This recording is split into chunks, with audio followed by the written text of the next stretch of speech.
Well, good morning. Thanks, Bas, for that kind introduction. I'm booking you for my eulogy when I die. It's very generous of you. Thank you very much. It's great to be here. And I'm really pleased, those of you visiting South by Southwest, are getting the real London experience with all 4 seasons in 1 week. So it's great to be able to have done that for you. Look, yesterday I opened the conference with a speech about how London is leading the AI revolution. Today, though, I'm here to talk about something a bit different, the manosphere. Because while Londoners are excited about how technology will improve their lives, they're worried too. And one of the things that worries them most is what social media is doing to the minds of young men and boys. Before I get into that, though, I want to tell you about my own teenage years. I left my family home more than 30 years ago. But it just takes a few seconds of listening to a Police track or Sting singing, and I'm straight back there with my brothers, arguing about who's next in the queue for the shower. In quieter moments, I can remember the questions I used to ask myself too.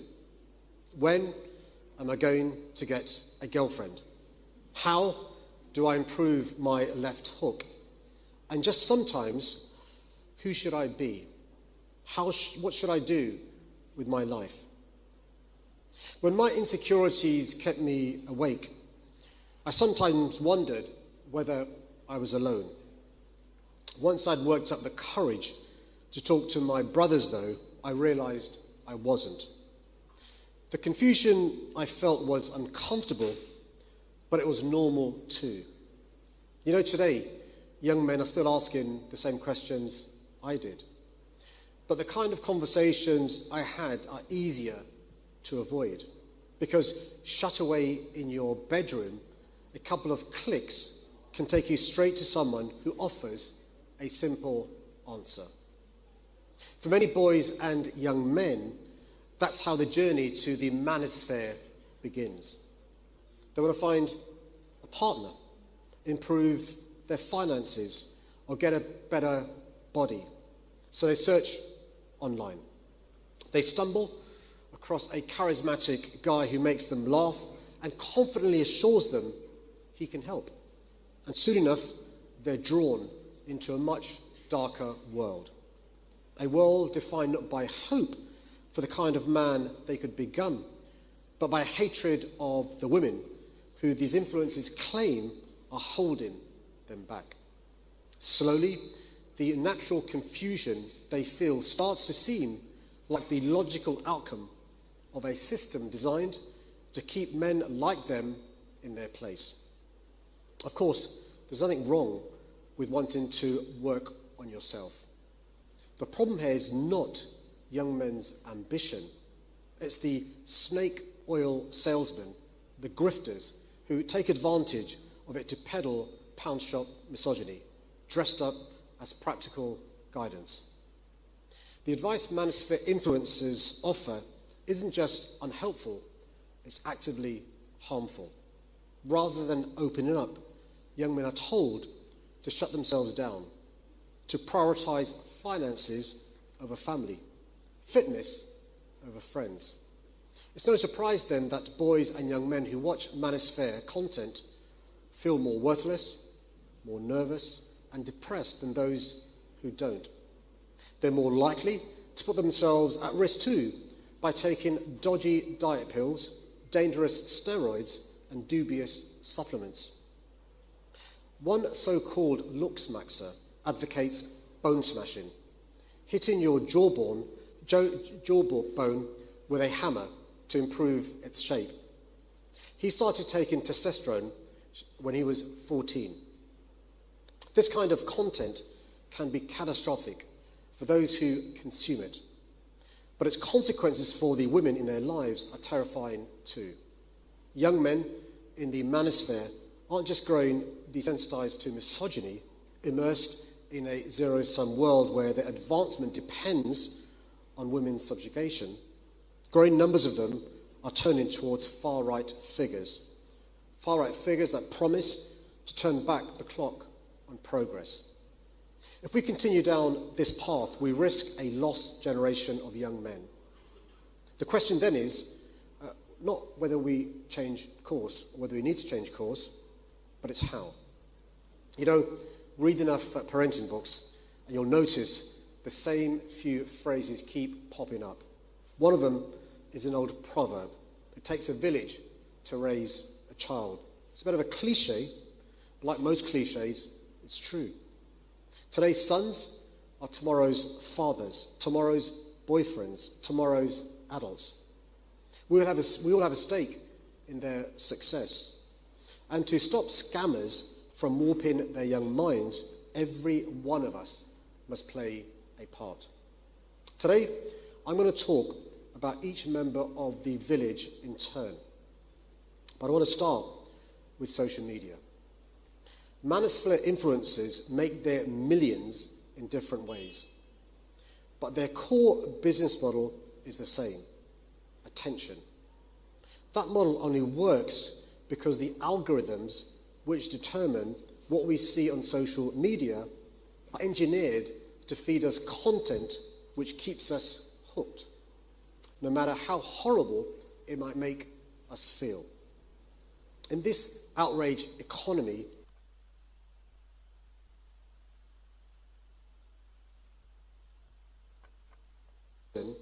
they're rewarded for it by a system that's rigged in their favour. If young men look for harmful content, they'll find it. If they don't, it will find them. Having set up TikTok accounts designed to resemble vulnerable teenage boys, scientists from UCL, University College London, spent 7 days watching the videos they were recommended. At first, the content they consumed was innocent enough. Gradually, though, it started to direct anger and blame at women. After 5 days, over half of the videos suggested to them were misogynistic, 4 times as many as at the start. So tech firms must, of course, move much faster to take down illegal content. But without action to address the algorithms that are amplifying hatred, they'll be treating the symptom, not the disease. It's time for social media companies to explain how misogyny spreads like wildfire on their platforms, and publicly set out how they'll adjust their algorithms to stop it. If they refuse to act, then the state must step up. First, Ofcom must take a much tougher approach to enforcing the laws we already have. It's time to show tech companies that the era of impunity is over. If they can't protect people on their platforms, they must face the consequences. Where we already know the law is falling short, however, we've got to change it. The government must work with Ofcom to make their guidance on violence against women and girls mandatory as soon as possible. And I believe there must be a ban on under-16s accessing social media.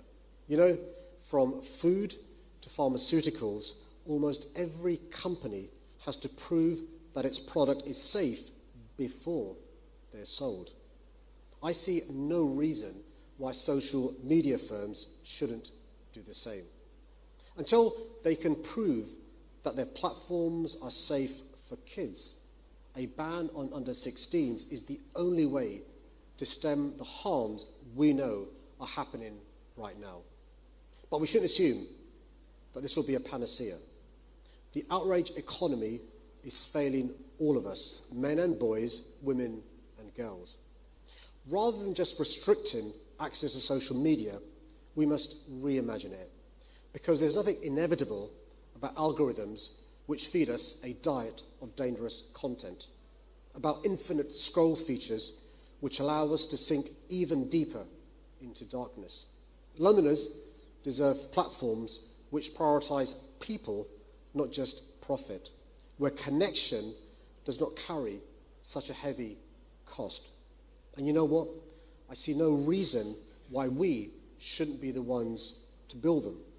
This is a daunting challenge, but it's an opportunity too. The manosphere succeeds because it taps into something real, a demand from young men for someone who speaks to them. There's nothing problematic about that demand. The real problem is there's no one else catering to it. Just ask yourself, when was the last time you heard the word masculinity without its toxic prefix? Make no mistake, toxic masculinity is all too real.